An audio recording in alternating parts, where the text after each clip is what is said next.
hear a story of what he's done for you. Hello, ladies. Hello. Hi, my name is Tyson Rose, and this is my story of how God worked faith into my life.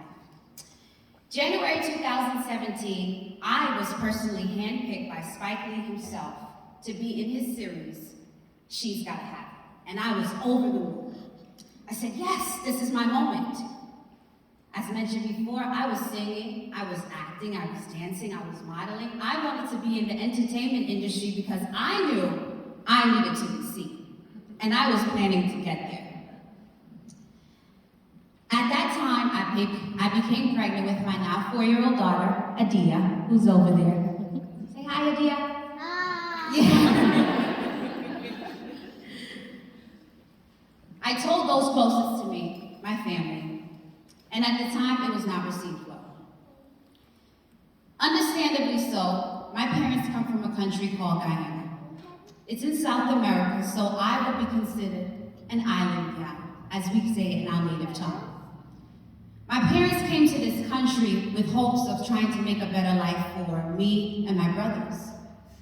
So why would they want their daughter to be a single black mom in America?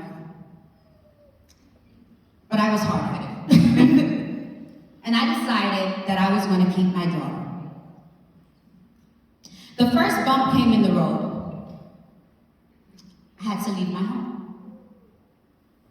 The second bump came when my child's father did not want to be a part of our lives. The third bump came when I was 20 weeks pregnant and I found out on my sonogram that my cervix was weak. At this point, this means that I may possibly deliver my daughter early. The fourth bump, my daughter had her hands in a fist. It looked as though my daughter had no hands. Doctors could not explain to me what this was, what was going on, what was the reason for it. And I had to accept that. The doctors told me that I had 2 weeks before I could legally terminate my pregnancy. And I said, no, I'm gonna keep her. At 25 and a half weeks, I gave birth to my daughter at 1 pound and 12 ounces. She's a tiny little thing, but been very feisty, as you all can hear her throughout the whole program. That's been her since birth. My daughter and I stayed in the NICU for about a month and a half. I then left and went into a shelter. My daughter and I stayed in that shelter for about a year and a half. And I was tired. And I knew that I had to make a change, not only for me, but for her as well. I started to go back into church, and I heard God say to me one day, move. Move? What do you mean move? Where am I moving to? I said, you know what? I like here. You know, we all get scared of that word change. Why should I change? I'm comfortable. Although it's not the best, but I'm comfortable. I know what's here. I don't know what's over there, God. At the time, I had a friend who also came down to North Dakota, and she told me, hey, make the move. It's so much easier. And I hesitated once again, because I saw the snow. We all see the snow. It's not something pretty out here. And I said, you know what? That's it. I'm moving. I told my family, I told her grandmother, I said, I'm giving myself 1 month, I will be leaving New York. 1 month turned into 2 weeks. I said, I gotta get out of here. I kept looking at my surroundings and saying to myself, what is New York offering me? Something has to be better that's out there. 3 days before I left, it was Mother's Day weekend, at the shelter, a bunch of ladies came from the church and they wanted to pray for us and give us gifts because it was Mother's Day. For some reason, this woman in particular, her name is Cheryl, her spirit just connected with me. And she said, can we stay in contact? Can I have your phone number? I want to pray for you. Okay, but I'm out of here. Listen, lady, you got 2 days prayed for me. She called me the day before I was supposed to leave, and she said to me, "How are you getting to the Amtrak?" I said, "Well, I'm going to hop on one of the subway lines, and I'm going to get to Manhattan, and I'm going to hop on the train with me and my baby." She said, "No, that's going to be too much." And I'm looking at her like, "Lady, like, you don't know me. When I want to do something, I'm going to do it." And she says, "Well, I'll pay for your cab." We find out that the cab is around $60. She comes back to the shelter. She gives me an envelope, and she gives me a book by T.D. Jakes, and it says God's Purpose. She tells me, "Do not open this envelope until it is time for me to pay for the cab fare." Now understand the position that I'm in. I have no job, no career, no vehicle, nothing. And you're telling me, lady, to just wait and hold. I'm trying to save my money. I'm going into a new place. I don't know what's going to happen. Anyway, something says, listen, we have to be obedient. I get in a cab.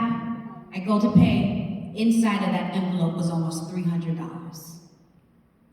I said, that was confirmation to me from God that said move. 2 weeks of being here in Fargo, I got my first apartment. Check. One of my goals is off the list. At this time, I do meet a man who became my fiance. But sometimes we meet people and they're just not right for us. And unfortunately, this was not the best relationship for me. I went through a lot of abuse, physically, emotionally, and sexually.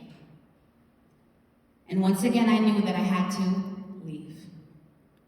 I had to start over. Why am I starting over? Was I mad? No. All right, we start over again. My daughter and I, we get into our apartment.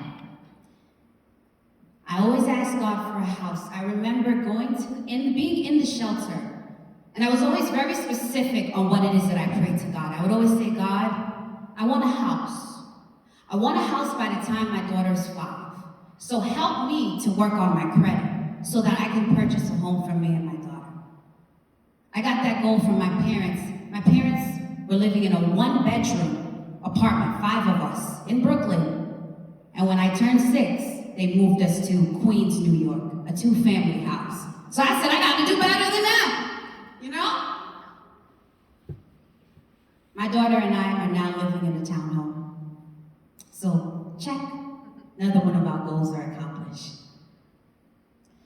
That is where I got introduced to the Jeremiah program through another organization out here in Fargo called Down Home. So I go, well, what's a Jeremiah program? Okay, so I Googled, I researched, did a little research. And it was a 12-week program that was offered only to single mothers to help enrich their lives. And I said, okay, let's give it a try. I could be other moms. I need mom friends anyway. And when I tell you, once I started this program, I loved it. I looked forward every Thursday to sit and have girl time. That's what I considered it, girl time. It was moms in different locations, of different backgrounds, of different ages, some with multiple children, some with just one child like myself. And we were all able to just be able to relate to one another. You know, I had moms going, hey, my family's from another country too. Like, I understand, they were not immigrants as well. I also too have faced abuse of different forms. I too, hey, this is what I do. It was such a sisterhood, and I needed that. Women, we need that. We need to always come together, regardless of if you're a mom or not. Women need one another. So I say all of this to say, believe in yourself. Don't be afraid of change. Whatever you do, stay faithful and persevere. Thank you.